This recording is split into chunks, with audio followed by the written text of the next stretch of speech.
I very much appreciate that, Will. And I also want to make a couple of people why this is strange. Like it's not okay. Yeah. Okay. So um I want to make a couple of people co-hosts that can, just in case we get Zoom bombers. I don't think we have any. We usually spot them pretty early on, but um you never know. And so I'm going to make a couple of people co-hosts. And so if you're empowered and you see bad behaviors, let's warn them and boot them if we need to. All right. So let me add my where shoot it got okay. David, go ahead. You had your hand up. Is there Yeah, something? somebody in the chat wanted to know why you record. That's all. Oh, so we record so that we can put these up on YouTube afterward because some people can't make this time. And uh let me see. There's one more person that I need to make a co-host. Here we go. So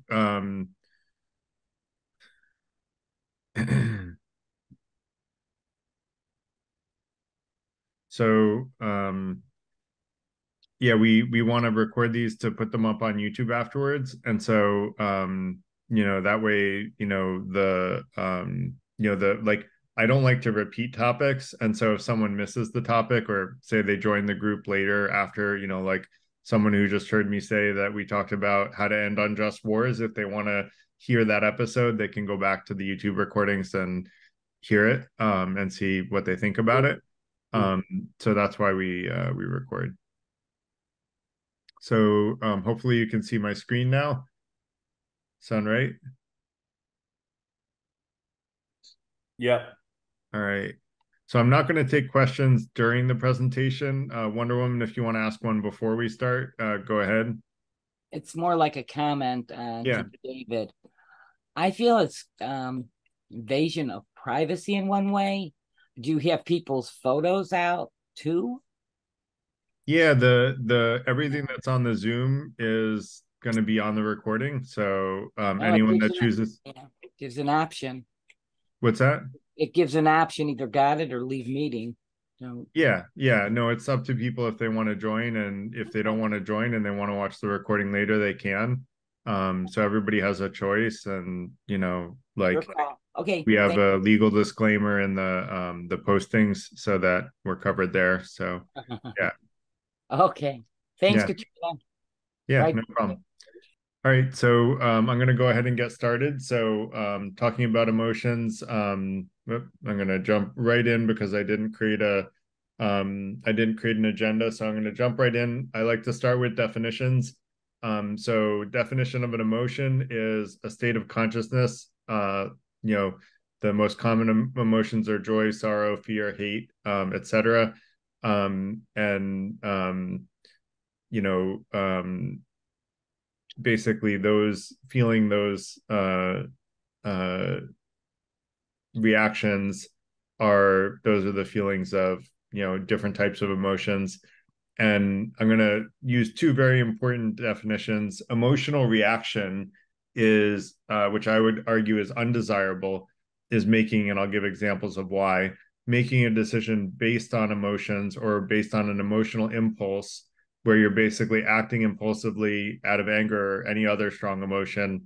It could even be, joy or happiness that you're making an emotional reaction. And I'll argue that even sometimes that's not a good idea, although the emotional reactions to negative emotions are usually much worse.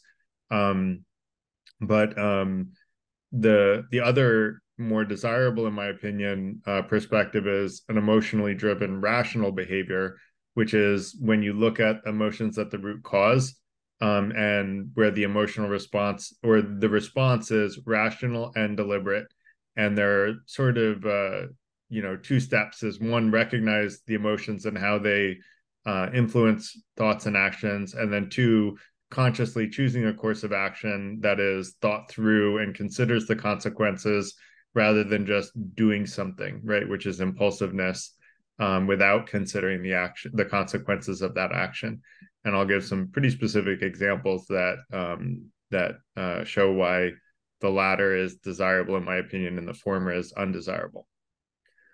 So let's get into that. Emotional impulses. So let's say you're at a bar and you're clearly with your significant other and someone at the bar winks at your significant other. Well, this would make a lot of people very upset. And the impulsive reaction might be to get angry, yell at the person, maybe even punch the person.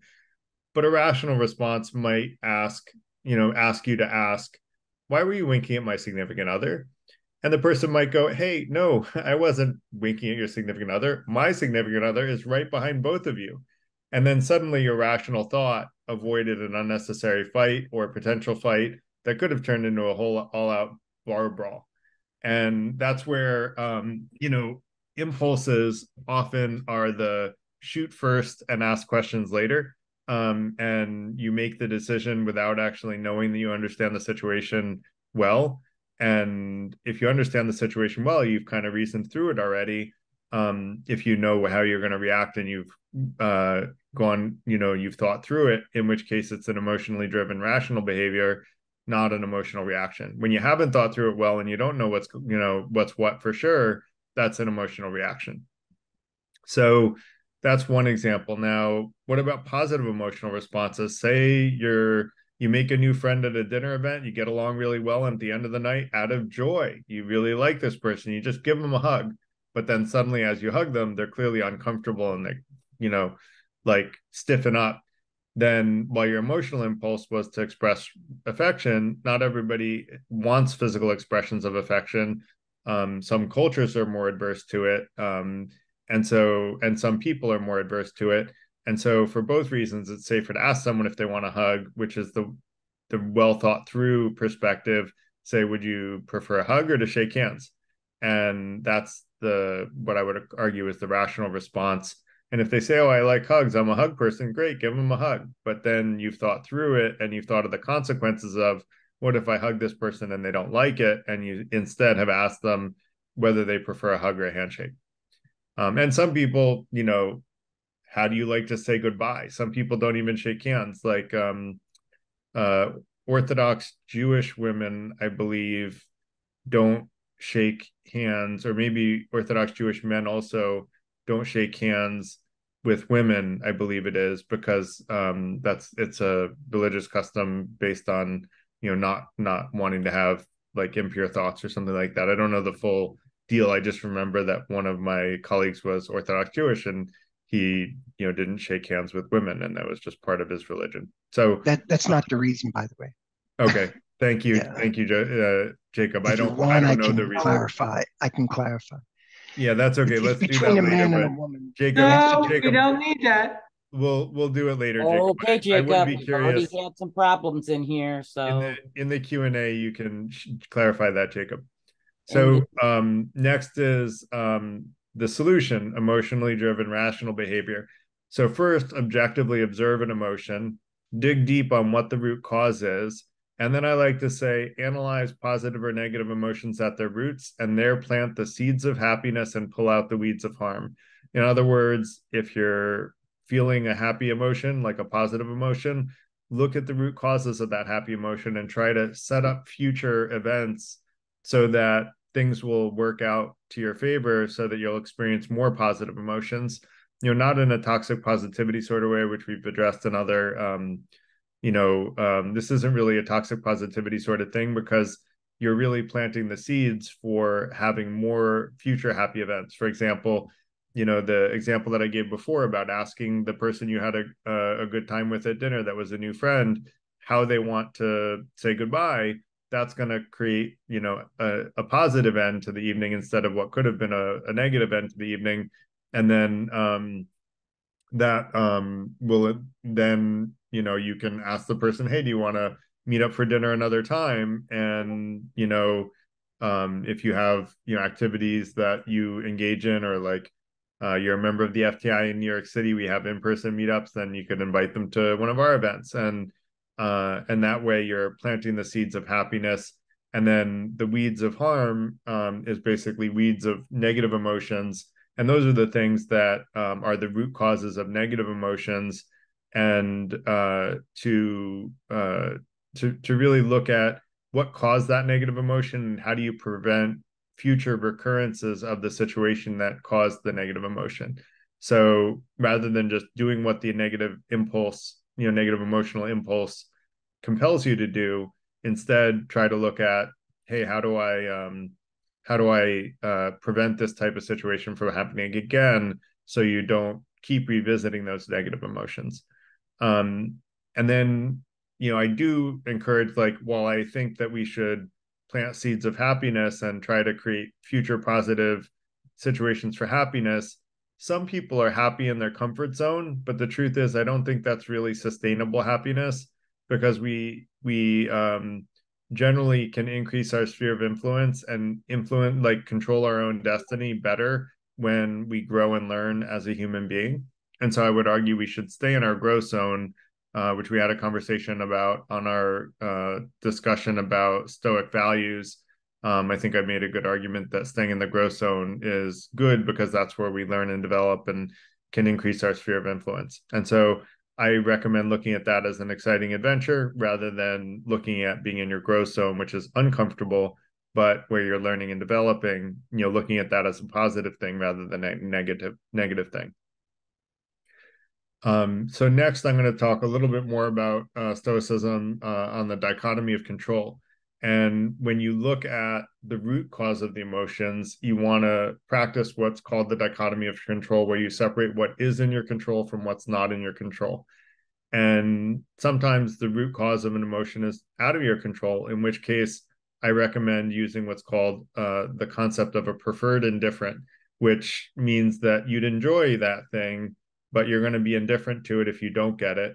And an unpreferred indifferent is something that you don't want, but you also can't control. So yes, you don't prefer it, but you're going to be indifferent to whether or not it happens. And you can gradually condition yourself to not worry about things that you can't control and not let them bother you.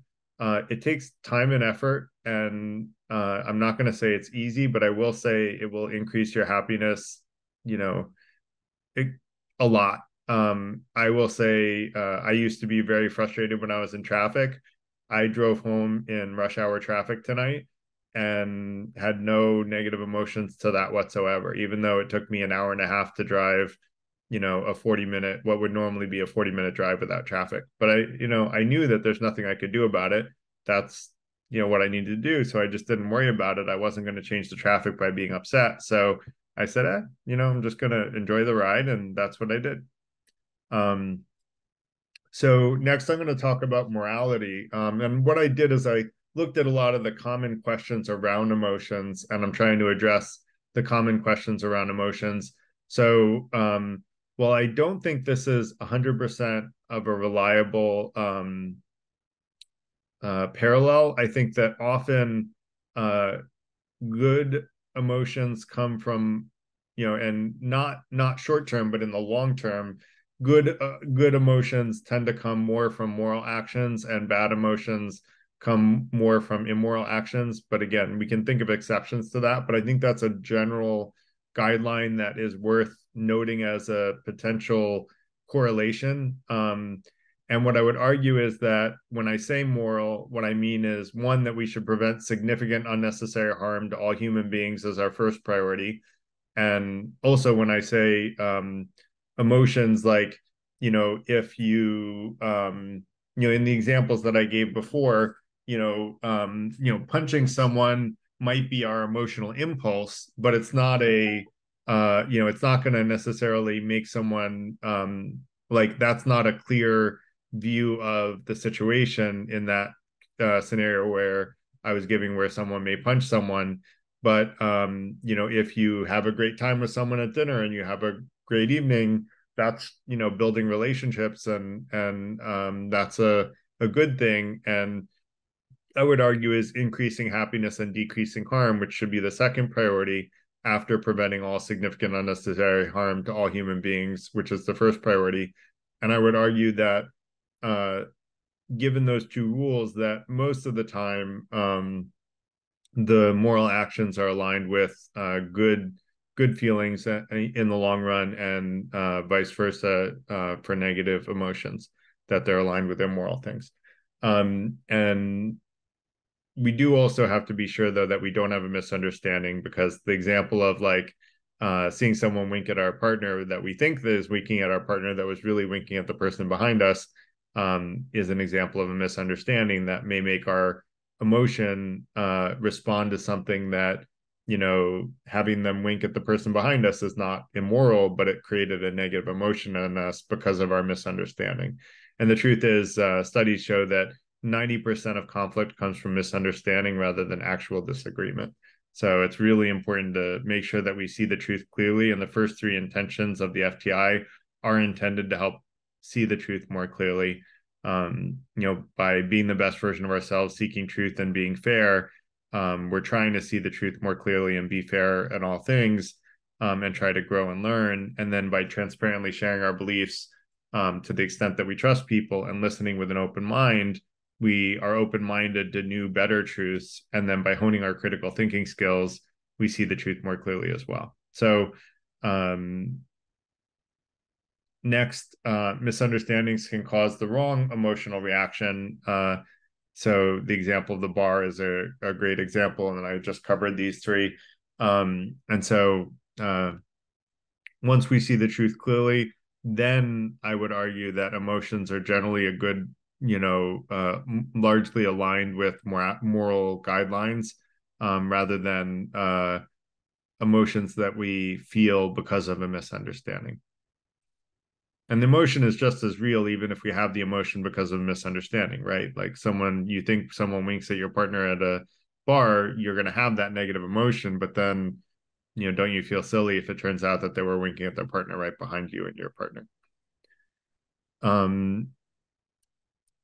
So the biology of emotion. So there are really three components to emotional responses. There's the subjective experience, which, is unique to individuals, but there are a number of, I'm going to go into later, individuals who have hypothesized that certain emotions are universal across all cultures and regions. But basically, subjective experience comprises nature, nurture, and free will. And I would argue that free will is the most important one and can be used to cultivate healthy emotional responses in almost all situations, although the Stoics like to say there's no Stoic sage, meaning someone that's perfectly emotionally disciplined and follows the Stoic virtues perfectly. And so we all are flawed human beings. It's just some of us admit it, and other people think they're perfect, but are really quite flawed, and usually more flawed than those of us that admit we're flawed and are trying to fix it, because they're not trying to fix it. And then the physiological response, which could be a racing pulse, your stomach turning in circles. And then you want to be sensitive to the early stages of physical responses, because those are indicators you're going to feel some strong emotion, or that you're already feeling a strong emotion. And you want to catch those early on, because if you catch them early on, it's much easier to think clearly about whether or not you see the truth clearly about the situation, and whether or not you have a complete understanding of what's going on, or like a highly probable, clear understanding of what's going on. And then I'm going to talk about a few calming techniques that I think people will find will help when you use them to try to settle down the physiological responses and try to avoid making emotional responses. And it's easier to calm down before you get too worked up. So that's why you want to be aware of those physiological responses, and what are the leading indicators to the idea that you may become emotionally out of control, which does happen. If you get too strong of an emotion, people stop thinking rationally. And I'll talk about that. So let's talk about, one, you want to look at, the signs that you're experiencing negative emotion, then go to the dichotomy of control. Be indifferent to the root causes you can't control, but try to cultivate positive emotions and stop the root cause of negative ones. and it does take practice, but it does get better with time if you actively try to practice it. And then if you're enveloped in negative emotions and you can't think straight, then I would recommend separating yourself from the root cause of those emotions. And if you're unable to physically separate, then there are two techniques that I recommend in the following two slides. One is from Stoicism, which is called the view from above, which is where, and this is kind of a little bit of a modification on the view from above, based on a PhD that spoke at the FTI, but we didn't unfortunately get his lecture recorded. But I'm going to share one of the things that he shared with us that stuck in my mind as a really good thing to do to try to handle situations where you're dealing with emotions. I think he was talking about dealing with stress, but I think it's valid for most emotions, negative emotions. And basically the idea of the view from above is you want to like sort of be calm, cool, and collected. And there's a little bit of a meditative practice in the ideal use of the view from above, but you want to kind of imagine yourself hovering over your body as an objective third party. So you're sort of visualizing yourself from another person's perspective so that you can see yourself from a third party's perspective. And you kind of imagine like how big the universe you're in is and how small and insignificant your current problem within your current part of the universe is. And then another thing that Dr. Steibel recommended is, look at yourself, like imagine yourself 5 or 10 years from now, looking back on this moment and how insignificant this moment might be in the scheme of your life. And that kind of puts it into perspective and context. And so those things can kind of help you separate from the emotional situation and try to think more rationally from that objective third party perspective, or that longer view on time perspective at how you should deal with that situation. You don't want to, the result of this is not to not care about the decision you make, but more to look at the decision you make objectively and rationally, without giving into an emotional impulse. So it separates yourself from the emotions that you're feeling for a moment so that you can look at the root causes of those emotions rationally rather than responding with an emotional impulse. The other thing is what I do regularly is mini meditations. I don't use the view from above very often, but I do mini meditations. And this is, some of what I've read about a view from above uses this too. I'd be curious to hear after the presentation if Joe says that, if Joe knows more about the view from above typically. But I've read some accounts of it that people recommend sort of using it as like using it along with meditation, or like thinking about it as a way of meditating. But basically, I recommend, telling people in your presence, excuse me, I need a minute to relax, and give yourself a little bit of quiet time. Close your eyes, take slow, deep breaths, and try to allow your mind to clear. When thoughts come into your mind, just let them pass. Don't respond to them. If you think one thing, don't think another response like in answer to it, but just let the thoughts come and go and pass by you. And if you let those thoughts pass by you, you will hopefully be able to clear your mind of thoughts, or at least reduce the amount of chatter in your mind, which is called monkey mind in Buddhism. And you want your mind to kind of calm down so that you can clear it. And once it's clearer, you will be better able to relax any physiological responses you're feeling, which will de-heighten the desire to have an emotional impulse. And you can use either one of these or both of them together. Once your mind is more clear, then you can sort of try to take the rational approach to what the situation is, and analyzing the root causes of the positive or negative emotions and dealing with the root causes rather than the emotional impulses. Now, do emotions have intrinsic value? I would argue, yeah, like emotions are there for a reason. And in fact, I forgot to add this to the slides, but there's a study that was done of people who were literally unable to feel any emotions because of damage to their brain. like the part of the brain that feels emotions was like damaged or something like that. And so they were unable to feel any emotions. Well, what it turns out is these people can't make decisions. Like they can't even decide whether or not, what they want to eat for breakfast, or, should they tie their shoelaces. They like can't make any decisions like the way that a normal person would. So emotions are fundamental to driving us to make decisions and motivating us. But I would argue that they also can be a moral guide to get a sense for like whether or not something is good or bad. But we also need to remember not to be disappointed when positive emotions stop. You want to appreciate that you had the positive emotion, cultivate the root cause of the positive emotion, but just don't be disappointed when the positive emotion stops, because the root cause of that positive emotion stops. So like you're having a great conversation with friends, but the conversation ends and everyone has to go home. Don't see that as like, oh no, now I'm so disappointed that everyone has to go home. Just look forward to the next time you're going to meet with your friends. And I like to say, keep your hopes high and your disappointment low. It's the only way to go. So can we trust emotions? I would argue that they're only reliable if we see the truth clearly. We talked about that and how we have to follow the first three intentions to see the truth more clearly. Once we're confident we do, I would argue that emotions are generally giving you a good read of whether the situation is good or bad.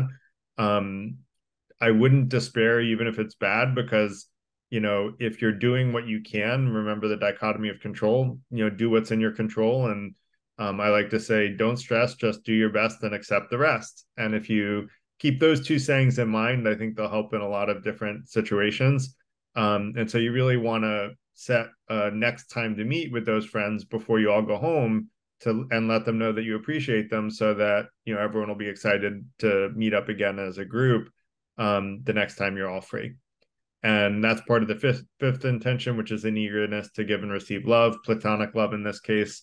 And next is emotions and art. Well, I think that emotions are generally a good read on morality. That's not their only purpose. When you look at art, it may evoke emotions in you, and that's often a deep connection. It's a reflection of a deep connection between you, the art, and transitively the artist, because the artist is the one that created the art and sort of created the opportunity to have you feel that emotion.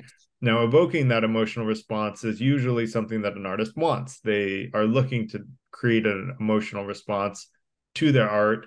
And I recommend using that as an opportunity to explore why you feel that emotion. This is, a little bit of self-psychoanalysis, and it can be very difficult to understand why do you feel the emotion that you do from looking at the art. But I would argue that it's a good way to get insight on your own psyche. And it's a fun sort of self-exploratory way of learning about yourself and why are you feeling the emotions you are. Another thing that tends to, and I forget if I have this later in the slides, I was going to put it, but I don't remember if I got sidetracked. But there's a lot to be said for emotional vocabulary. Oh yeah, I think I do have this in the slide, so I'll come to it in a little bit.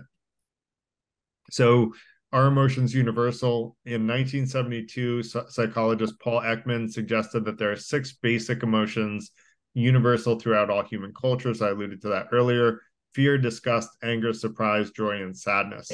In the 1980s, Robert Plutchik, and I apologize if I'm butchering his name, introduced another emotional classification system that I really like. It's called the Wheel of Emotions, and it demonstrated how different emotions can be combined and mixed together, a lot the way an artist makes primary colors to mix them together into other colors. Now, he expanded the list of basic emotions to include, in 1999, Ekman expanded the list of basic emotions to include embarrassment, excitement, contempt, shame, pride, satisfaction, and amusement. Now, Plutchik basically proposed 8 primary emotional dimensions, where you have, joy, from joy all the way to sadness as opposites, anger and fear as opposites, where you have like a scale from anger to fear. And then you have trust versus disgust, and surprise versus anticipation. And then basically on that scale, you can combine, where you are in that on those scales to create other types of emotions as a combination of two other emotions. So happiness and anticipation can become excitement. So I like that model. I think it's really cool. I just learned about it in researching for this, so I haven't used it in practice a lot, but I think it can create a deeper vocabulary for emotions. And some studies say that having a deeper vocabulary for emotions helps you regulate them better. I didn't get conclusive research on that, so I don't want to claim that that's true, because I heard some people saying yes, it does, and some people saying no, it doesn't. But I think having a deeper emotional vocabulary isn't going to cause you harm, and it may help you better understand what your emotions are and what you're going through, which might help you deal better with those emotions because you can pinpoint exactly what emotions it is that you're feeling. And to be honest, most people have a very bad emotional vocabulary because they don't think about it. And so, there is potentially value in using Plutchik's model to understand the different types of emotions you're going through at a deeper level. So here I did have a specific slide for it. If you basically look at so the primary advantage is basically communicating your emotions to others. Yeah, I forgot. I did come to this conclusion, and that basically means communicate your emotions verbally to other people so they can be more aware of the emotions you're feeling. Now, not everybody, some people are very sensitive to seeing emotions in people's nonverbal behavior, and that's great. For the woman who deals with autistic kids, they're not going to see this stuff. Like if you don't tell them what you're feeling, they're not going to know you're feeling it, most likely, depending on where they are on the spectrum. But especially if they're higher on the autism spectrum, they're not going to see other people's emotions through body language. And so even for everybody, I think it's beneficial to communicate what you're feeling. And, a lot of psychology recommends, if someone upsets you, using, reflective commentary, like, I felt sad when you told me that, I eat like a slob. And, like, that might be a response. Now, if someone told me you always eat like a slob, my response might be, it makes me feel sad when you say I eat like a slob. It may be more productive to take a positive approach with me and say, hey, I want to help you be more conscious that sometimes you get food on your face when you eat. I'll try to point that out so you can be more aware of it when it happens. And so that's a more constructive way of, you know, saying what emotions the other person evoked in you and how to steer their probably well-intentioned commentary, but steer it in a more positive and productive way to be helpful to you, but in a way that is kind of a coach mentor type of helping rather than a putting you down sort of way. Now, people generally appreciate when you communicate emotions to them.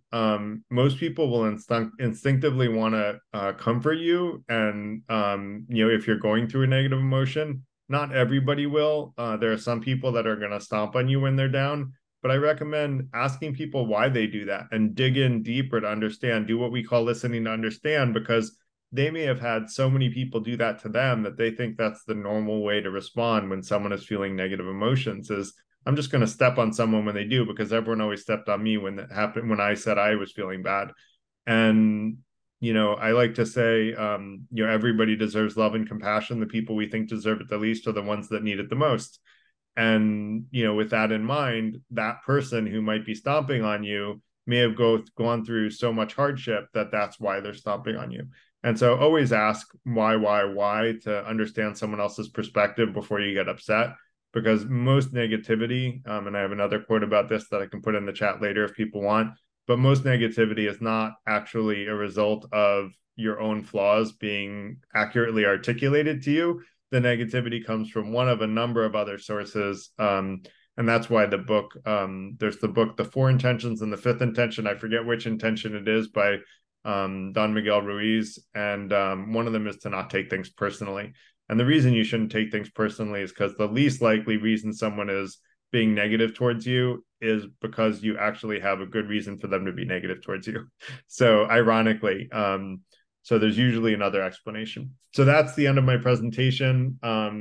So with that said, Joshua had his hand up first, so I'm going to go ahead and take questions. I would also love to know if people can put it in the chat. I love to see whether or not this was helpful, and you know, if there are ways that you would apply these things in your daily life.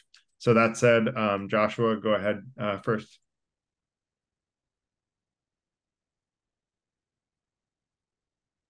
Yeah, hi. Yeah, I like what you said.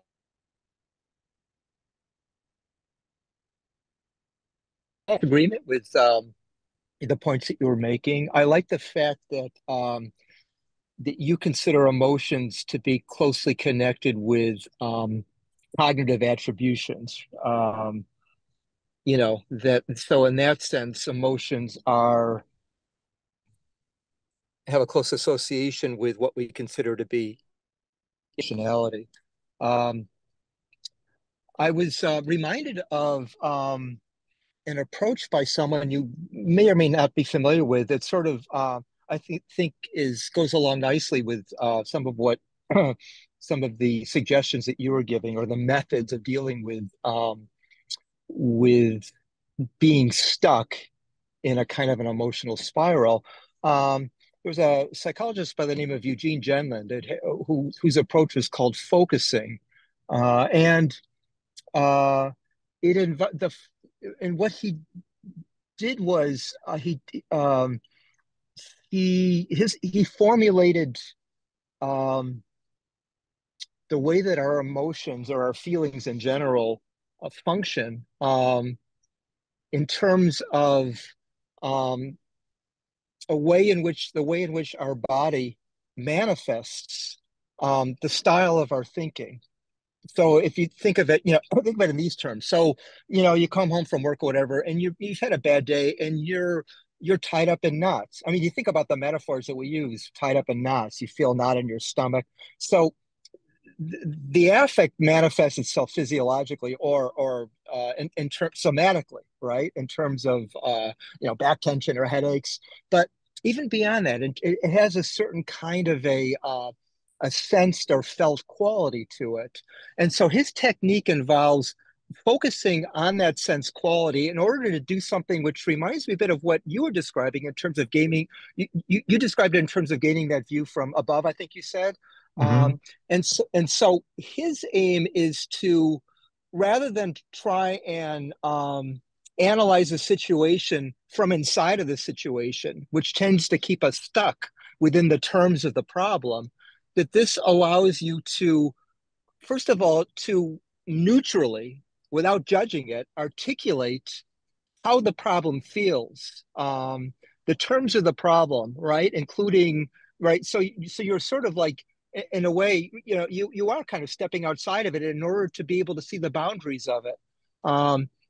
And what his claim is that, and you know, he dealt with this with many different many you know, clients of his, teaching them this technique and seeing how, by starting with this focusing, identifying this relationship between this felt quality of the problem, of the emotional problem, which of course is tied to the cognitive thinking, right? The attributions. But then the next step is the most interesting one, and that is that without waiting for some sort of a rational solution, the very act of focusing in this sort of non-judgmental way loosens up the possibilities of thinking differently, of, you know, so to speak, thinking outside of the box. So it's a kind of it's a method of arriving at a creative loosening, you know, which is a necessary first step before you can get to the point where you can arrive at some Try to crisp. finish your thought if Yeah, you could. I forgot to say that we try to keep comments to less than 2 or 3 minutes. I don't even know. I have no idea how long I was speaking. I'm pretty. Yeah, I'm pretty much. I'm pretty much done. Okay. So yeah, I mean, I agree with your point. I think it sounds like he's using the view from above as a modern psychologist, and I would be curious to know whether or not he got it from that, or whether does he refer to it as that, or was he just giving something that was parallel to what I was describing as a view from above? Well, his background is he worked side by side with Carl Rogers, right? Who introduced the client-centered approach. This was in the 50s. And so his touchstones are, on the one hand, Rogers and Gestalt therapy, but also the European continental philosophy, specifically phenomenology, Sartre, people like that, and existentialism. So that's his background. So he came Got at it. it from that, yeah, from a different vantage, probably. Got it. Cool. Yeah, yeah. Thank you, Joshua, for your comments. David, you want to go next? Joe kind of, okay, sure. Joe's kind of showing up, but okay. So just so I can be clear Yeah, in what Joe is next after you, David. all right. Oh, okay, fine.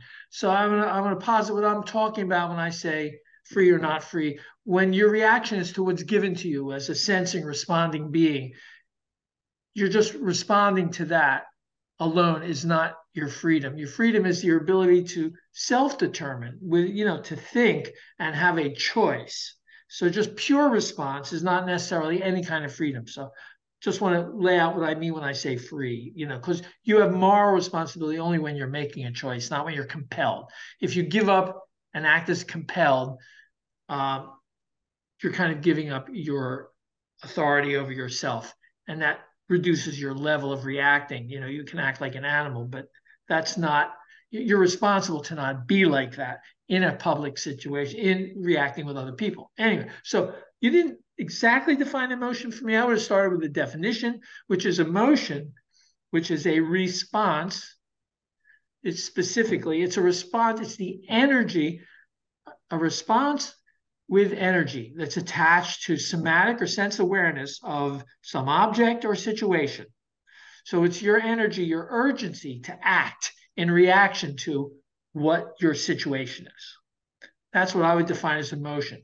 It's not just your knowing what's going on, it's the energy and the urgency. That's what we call emotion, the pressure to do something, as opposed to your reasoned, planned, considered, looking at consequences, planning response. Okay. And an emotion, the typical response to something imperative is like 90 seconds later, you will have relaxed. It will have, if you got real angry situation, if you can wait that long, the emotions don't hold that long in general. That's a good way to get out of it. So breathing 10 times would mean that. This is the way to allow yourself to become free again, not purely reactive, not a reacting, responding system to sensation robotically, but to become a thinking, moral individual.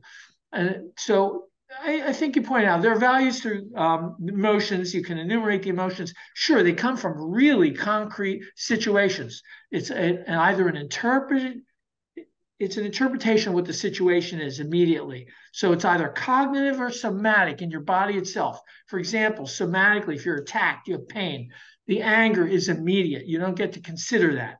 So the response with anger is a certain thing.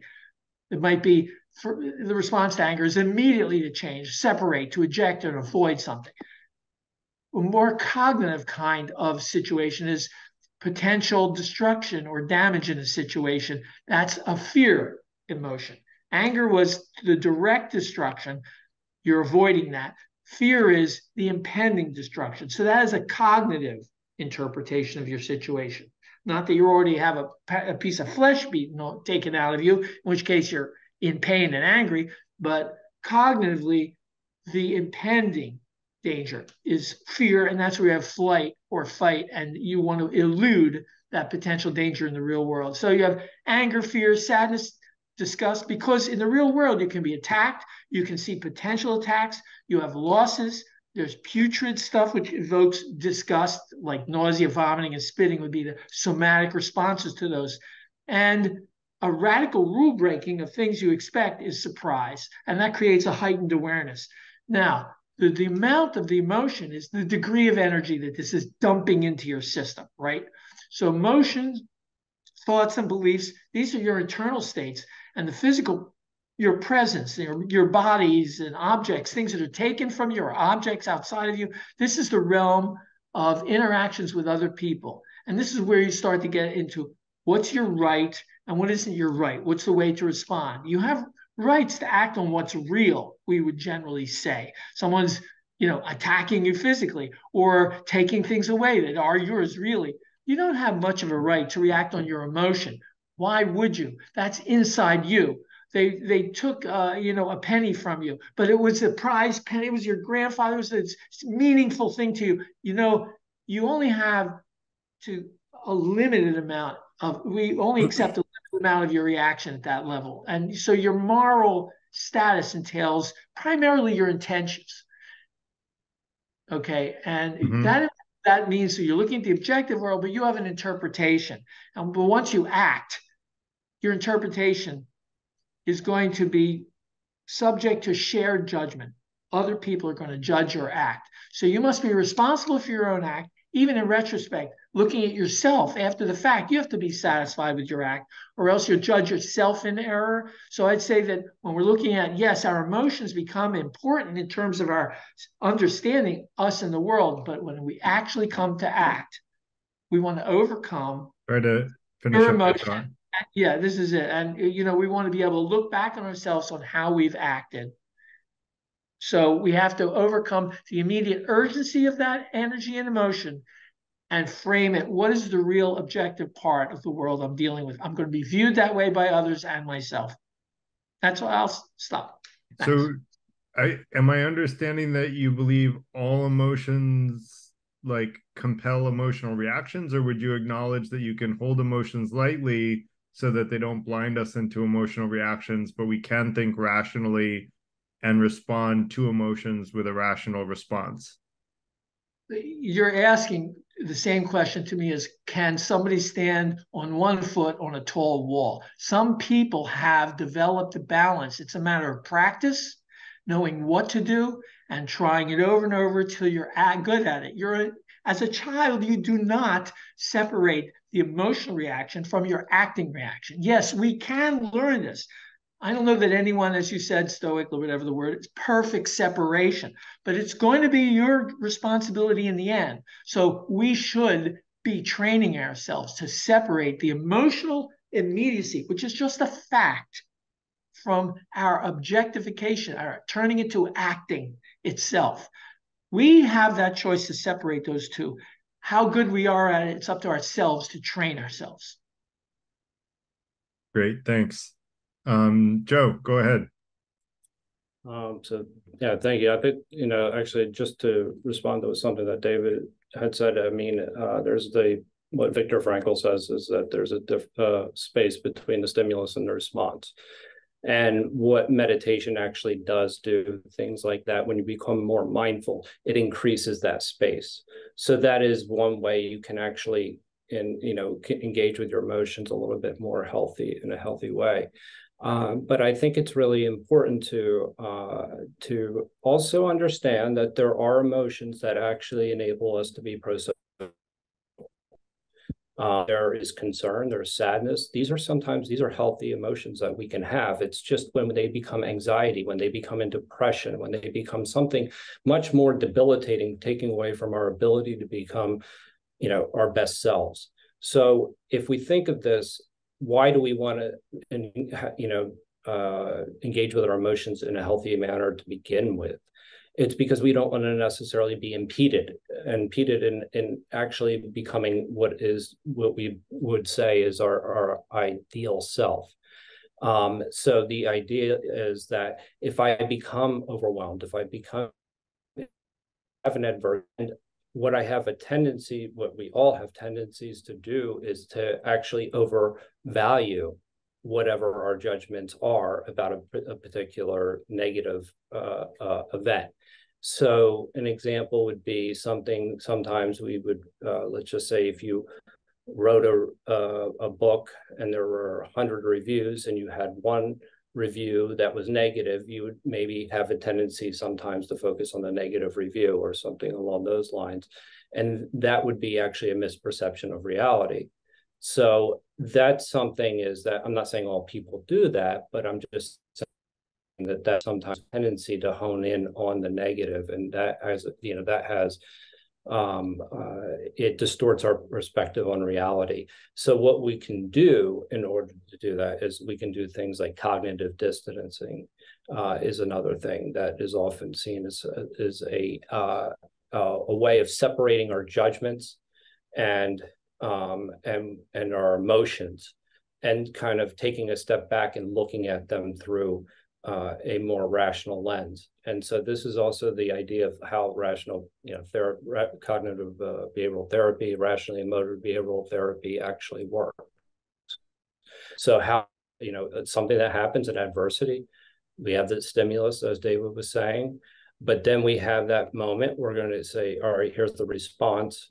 And then we can evaluate our behaviors to see if our behaviors actually are healthy behaviors that are ultimately actually going to lead to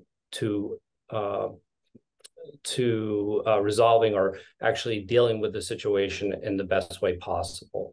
So I think that, again, that we have to focus on why we want emotions, why we're looking at emotions to begin with, and what we're is limit their impact on our ability to become our best selves.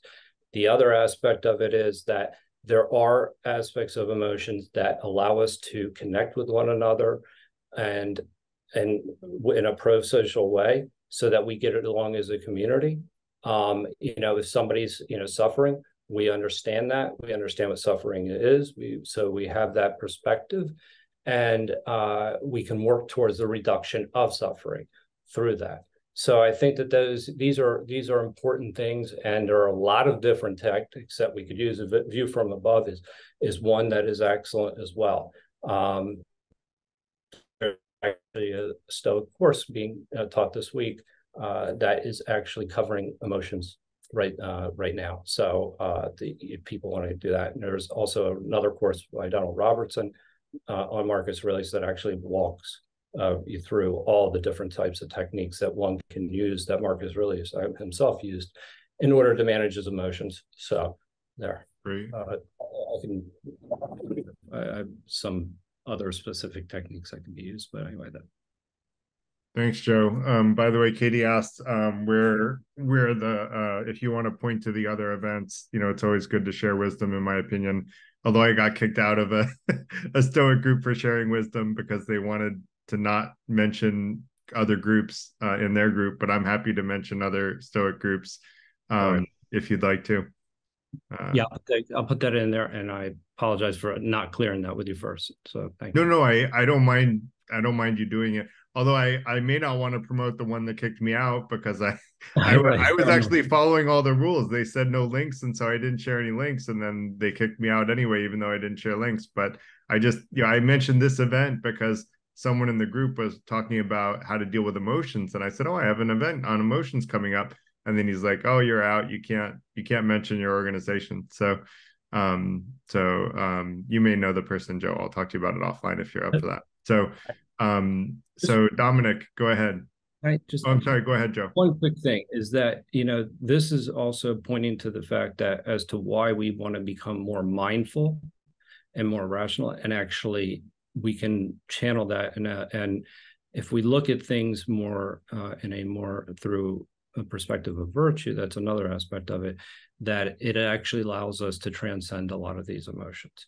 But this is something that mindfulness, as you'd mentioned, meditation, these are the things that cultivate and our ability to deal with emotions. Anyway, all right. Sorry. And was I right, Joe, that a view from above does often take a little bit of a meditative bent to trying to what's that? It does, absolutely. It does, right? So that's where I say, use them together. Like view from above works best when you use it in combination with meditation. And I think that it would be the most powerful to use them together.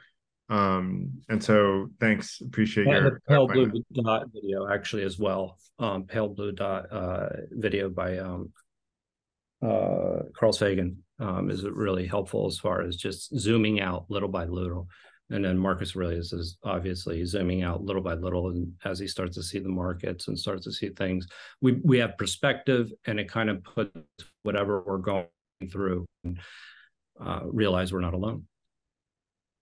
Cool. Dominic, good to see you.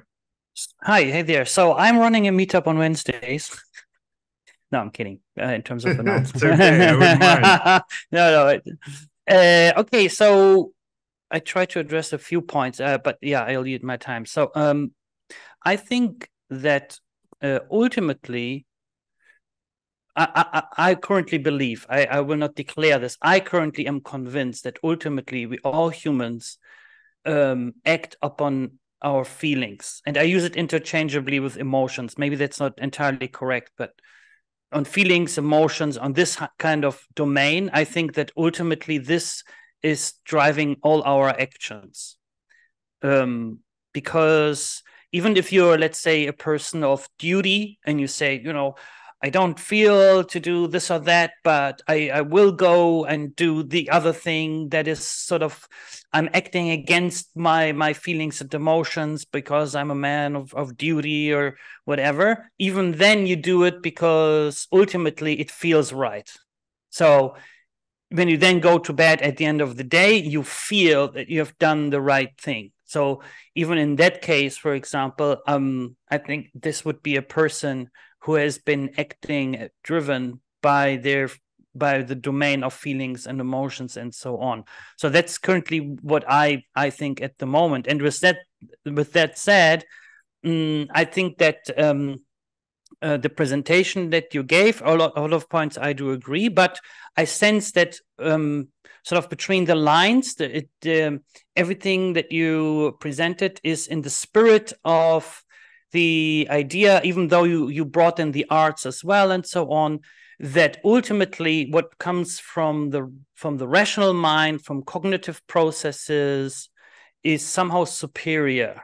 That still shines through. You can maybe say, oh, okay, that's actually not what you wanted, but in my view, that was pretty much coming through. That the superior mode of acting should be driven is when it's driven by the cognitive process and the rational mind, and somehow everything that feelings and emotions do for us intuitions or something that's coming, it's more closer driven by instinctual impulses, is definitely the lesser option, somehow inferior option. And I think that's so much in the spirit of our times. It's let's say in the Western, at least in the Western world nowadays, that everything, there's this, we have the sciences, they have done a lot for us, obviously. And, I'm surrounded at home by technology myself, and I enjoy technology a lot, and AI now these days and whatnot. So and I'm very happy that we have that. But this, in the spirit of our times these days, is exactly that. This is the whole God is dead situation, right? The loss of spirituality, and I think this is actually causing most of the issues, And I think I work a lot with. I'm not a software engineer myself, but I work actually very closely with software engineers, and I'm surrounded by lovely colleagues and people and so on, and lovely human beings. But I have a few data points where I observe a certain very rigid kind of thinking. And it comes from this kind of literally algorithmic if then else kind of thinking, where like I have to use my head, I have to do first this and then this, and I have that in the family too, and I come from this background. And this is, I think, what I personally am rebelling against. I also do theater, acting, drama, and so on. And we do exercises where it's all about what one gentleman said earlier about the body and how the body is storing information, muscle memory, and so on. So very specific things you can measure, if you will, or talk about very specifically. Also, that there's a lot stored in. Try to finish your sorry, thought. yeah, sorry, I'm a bit passionate about the topic. So there you go. Yeah. I stopped you. I do think that a well-reasoned response is better than an emotional impulsive response that's not thought through at all. And that was loud and clear what I was trying to say. I'm Would not I, saying, sorry. go ahead. Sorry about that. Yeah, because if I could pick up this point, why I think that is not the Sure. case, but maybe should I let you finish? Or No, okay. go ahead and say why you think So that's the case. emotional response. So this, I think, an emotional quick response is exactly what you folks exactly need in an emergency situation. If you would stop and think. I mean, yeah, the wrong decision is to someone had an accident and it's something with their spine, and the first thing is you pick them up. That's a bad job. That's what you usually shouldn't do. But it's also the same quick response that is making you step to the side when a car is approaching, or because you have something is trained in your body and your emotional realm. There's a certain training, and it's there for a reason. Because in your everyday situations, even socializing, everything, something is happening that then becomes automatic, and you absolutely need this automatism, and this automatism is also in part connected to your emotional realm. And so you absolutely, when you play the piano, do you think the professional piano player that they're actually thinking about each single time how they move their hands? No, they have internalized that into a healthy automatism, and that is preceded by a thinking process. I give you that, but then it's sunken into a subconscious realm where it's active for you and ready for you to quickly respond and act. And so that, and I will really close by saying, I think as humans we need to go through emotional journeys to learn. We need to cry, we need to shout, we need to, I'm a theater guy, so I do this kind of stuff. We need to roll on the ground, and then then is when you grow, when you've been through the shit, and then you stand up again, and this is where you grow and learn. So this is why we need all this stuff. We need the pain, and we need the suffering, and we need the irrational decision making to actually grow and develop as a person. And now I stop.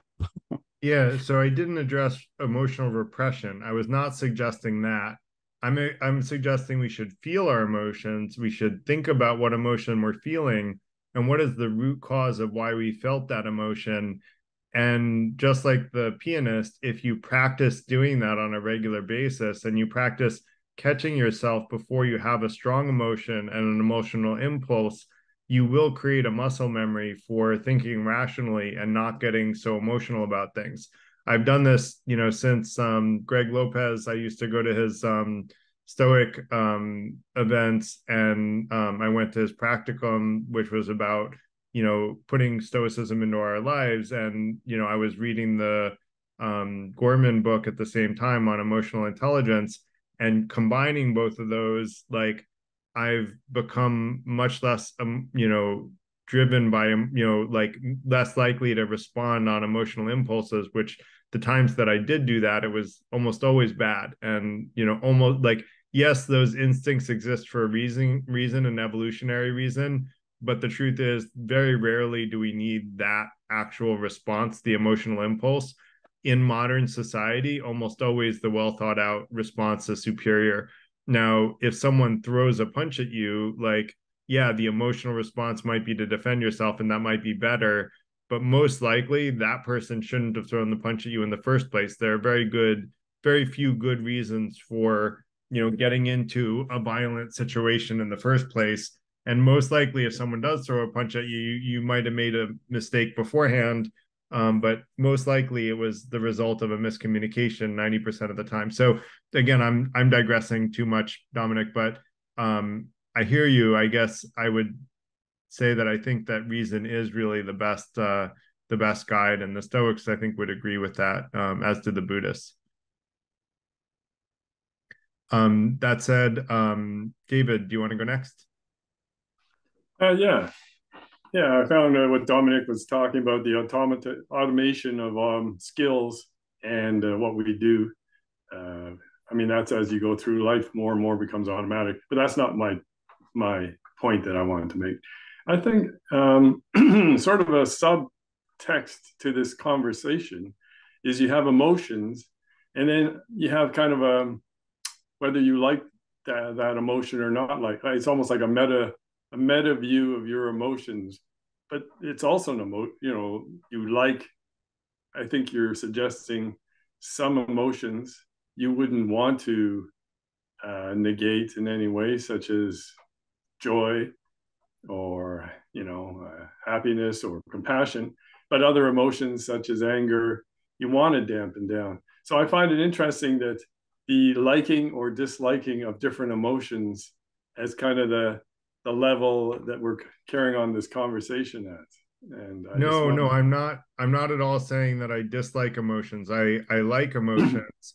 well, Emotions are some no, I no, don't but you're I don't preferring I you don't don't dislike I yeah don't you dislike any emotion when it's happening, but I do want to cultivate positive emotions and I want to try to prevent the root causes of negative emotions. David, are you saying you seek out negative emotions and you look to create more of them?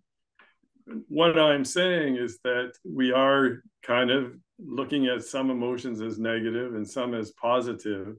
And so I find it interesting to think, well, why some is clear, like you're saying, you know, getting into a bar fight, you want to avoid that most of the time.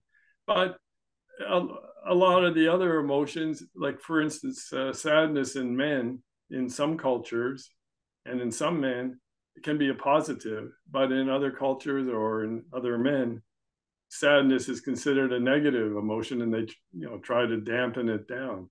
And I just find the idea of, okay, so what are the good emotions that we don't try to dampen down, and what are the emotions that we do try to dampen down?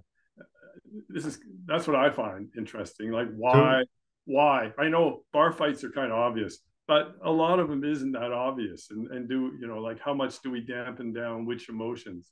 That's notice I didn't say which emotions are positive and negative. I just said positive and negative. You can decide for yourself which ones you want to cultivate. Personally, I like to cultivate things like joy, happiness, excitement, things like that. And I try to, prevent things like sadness and fear and anger and disgust. Like those are not emotions that are positive for me. Now, if sadness is positive for you, cool, you can cultivate sadness in your life, but like every one of us can choose what emotions we want to cultivate and which ones we want to try to prevent from recurring in our lives. And all I'm saying is how to do that, not which emotions you should choose as a person. You can choose whichever ones you want to plant the seeds for and whichever ones you want to pull up the weeds for. All I'm saying is that looking at the root causes of the emotions is how you should properly deal with the emotions, because the root causes of emotions are what bring those emotions about. And understanding cause and effect, I think, is important. And I think as a fellow scientist, you would agree with that, right? Root cause analysis is a good way to go. okay. Good stuff. Cool. Jose.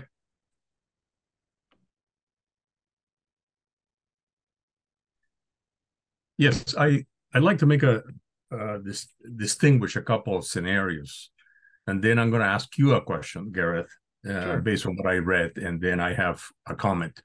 But the two scenarios, I mean, there are situations where emotions spike quickly and are of high intensity and very short kickstart.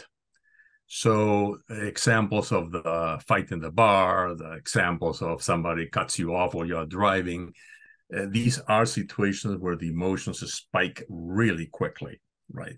So, and then there's another set of emotions, I guess, where they don't spike that quickly. They are latent, and they're a little bit like influence your actions and decisions. So we'll come back to the second in a moment. But on the first one, I wanted to ask you, what do you mean by suppress your emotions? The emotions have three phases. One is the feeling.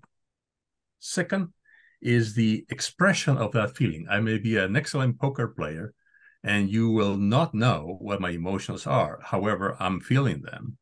And number three is the acting on the emotion. So when you refer to suppression of the emotion, which you say you don't recommend, what phase are you talking about to suppress?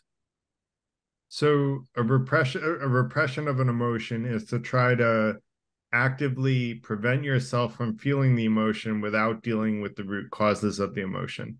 So if you're saying, I'm sad because my closest family member just died, and I'm going to just not feel, I'm going to make myself not feel sad, and I'm not going to come to terms with the fact that that person is no longer in my life. I'm just going to like push it under a rug and ignore the fact that I feel bad and, you know, do drugs to not feel bad anymore, to avoid the negative feelings, but not actually properly assimilate the root causes of why you feel bad about the missing of that person. And not properly grieving is, you know, for most people, grieving is, you know, a good way of dealing with sadness so that you can get past it, rather than just suppressing it, which is not dealing with the root causes of the emotion. So I think it's about dealing with the root causes of the emotion. If you're not dealing with the root causes, you are sort of suppressing it by, like, not, you know, trying to prevent yourself from feeling the emotion, like to psychologically to prevent yourself from feeling the emotion without dealing with the root causes. Does that make sense, Jose? So you're talking about ignoring it. I understand it if you say ignoring, but suppressing emotions cannot be suppressed. They are right before even you have time to think. They can. So I think you mean do not ignore it. No, so like and, let's say I'm in a room, or I'm you know, I'm at work, right? And you know, we know that men are generally not you know, considered to, like, it's like frowned on for men to have public displays of emotions. So let's say I'm at work and I'm thinking about, you know, my closest family member who passed from cancer, and I'm starting to get teary-eyed. Am I going to just allow myself to break out into tears at work? Probably not, right? I'm going to push that back, and I'm going to start thinking about other things, and I'm not going to allow myself to feel those emotions. Whereas if I was at home in bed, I might allow myself to feel the emotion of sadness, allow myself to cry. And so we can suppress emotions, in my opinion. We can hold them back forcefully, mentally, and not process and deal with them. And there are times for that. Like I said, like if I was at work, I'm probably not going to bawl out into tears because of that situation. But you know, in general, I would argue that suppressing emotions is not healthy or a good idea. Yeah, no, okay, I understand that. So you're basically saying is suppression of the manifestation of the emotion is not a good thing. So if I feel sad, suppression of my crying is not a healthy part. Now I get it, because the feeling cannot be suppressed. Yeah, right? I mean, the feeling arrived like a hand grenade. So yeah, but like you can sort of envelope yourself in that feeling and immerse yourself in it and feel more of it, or you can try to push it away and push it back for a later time. Yeah. So if you keep pushing it back for a later time, it's going to keep coming back until you deal with the root causes of why you felt that emotion in the first place. Agreed. So I understand now that piece, the suppression. And the other comment I wanted to make is somebody, I think it was Joe, who mentioned, in fact, the ultimate, when you have these type of reactions, again, going to, I call it case one or scenario one, where they are intense and they are quick, we need to strive to put a gap, some gap in between the feeling and the action, so we can give a chance to our reasonable mind, our rational mind, to get into the sequence here before we act. And there are ways to create that space. There are ways to create that gap. One of them is meditation. There are other ones, I'm sure. But ultimately, that's what we are trying to do when we were in that case, in the case of a spike that is very quick and very intense. I mean, try to get a gap in between. And there was another comment that I want to make. I mean, I think what Dominic said about what is this hierarchy that we sometimes believe in, that reason is superior to, I think he said, to instinct. And I quite agree, as long as we don't believe that instinct is gut feel. If we're talking about gut feel, I totally disagree. If we are talking about instinct in the highest sense of knowledge, then I agree. Instinct can be more, sometimes convey more or demonstrate more knowledge of a situation, more wisdom in a situation than actually can rationality. And finally, on this second question about what if the emotion is not, this is Jonathan Haidt again, when he says basically our actions are all driven by emotional content. They're not, we use our minds to rationalize whatever we choose to do, feel like doing. That's a different scenario, right? The emotions are not there in that case, are not spiking, are not intense, but there is a undercurrent of belief that is guiding our decisions. And some of these are stamped in our subconscious. And we will first choose what makes what our emotions tell us. What we feel good about, what we feel right about, is all about the feeling.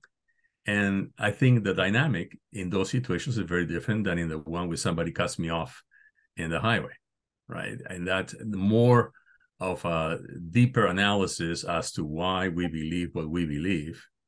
And we can get on with, on that respect, with Socrates and examining our own biases, our own subconscious, that we have all the rule book in the subconscious that tells us what we should act or how we should act. But that's a different dynamic. That's all.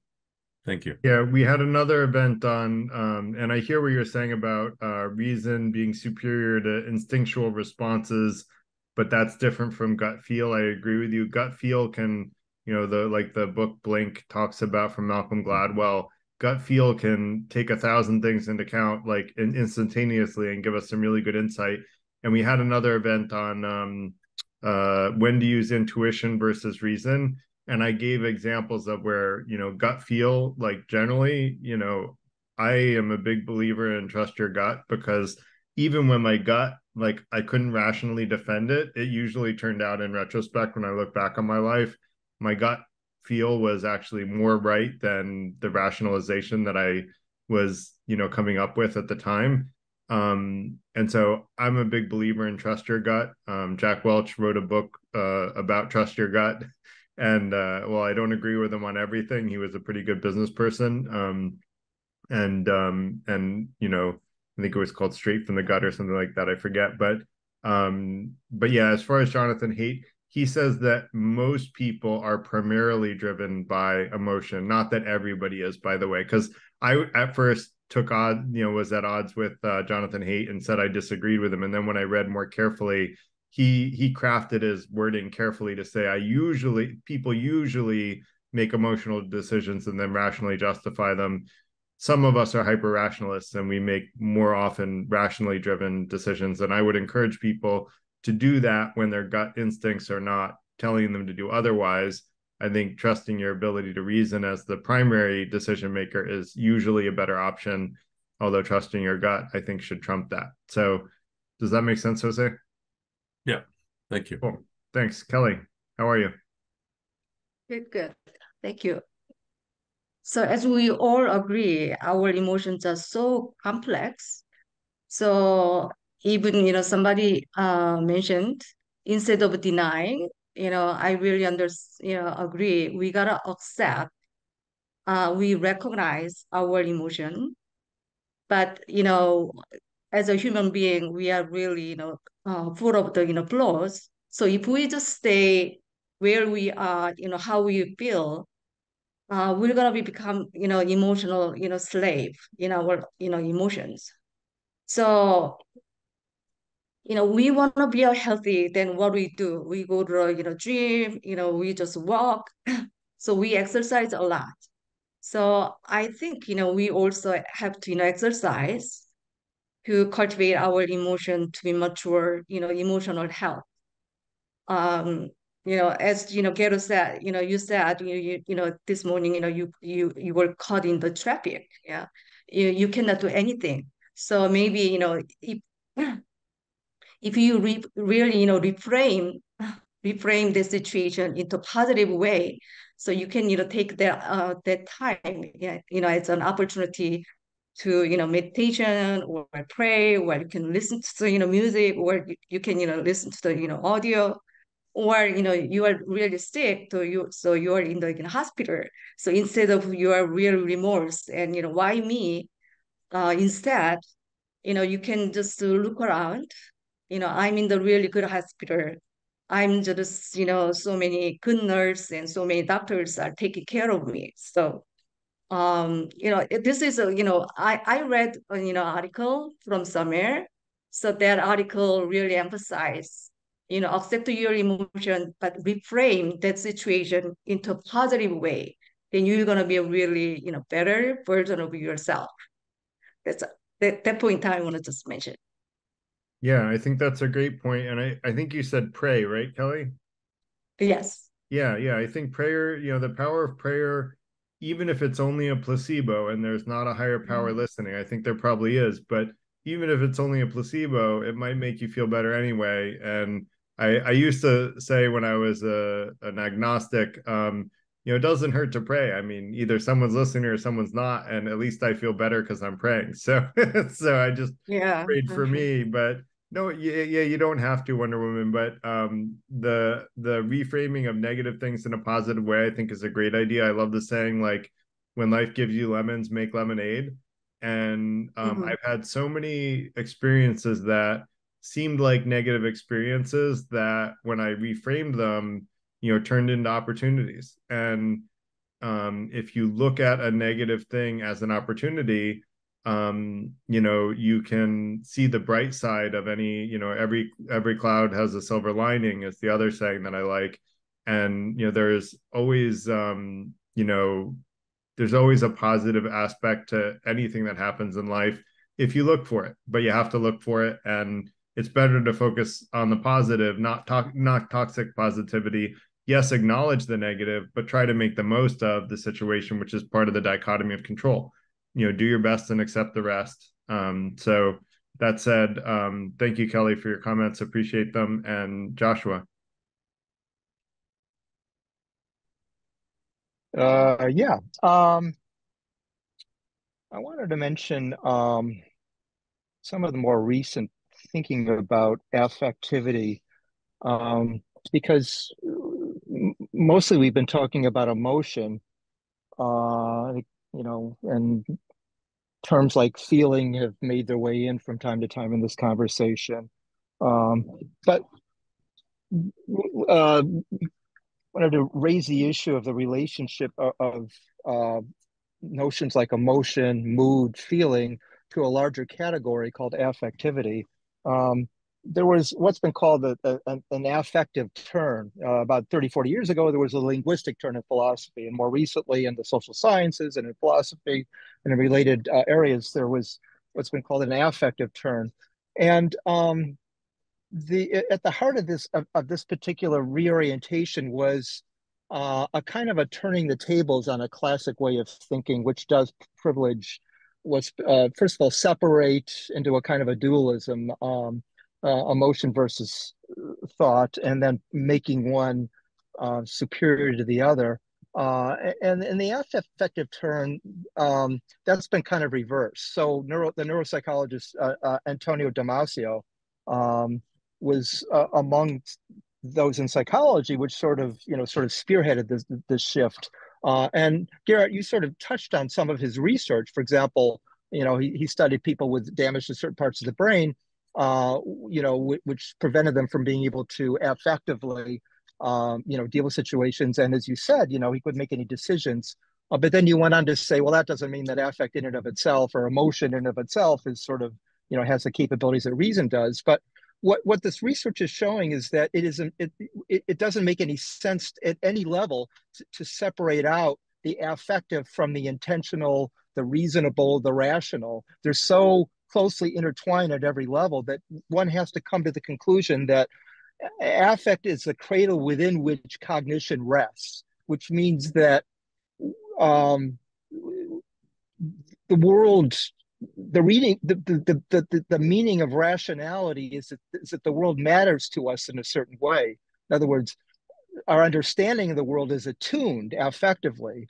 The way in which things matter to us is where our values come from, and that's not the result of a bunch of somatic, dumb signals coming to us from our body.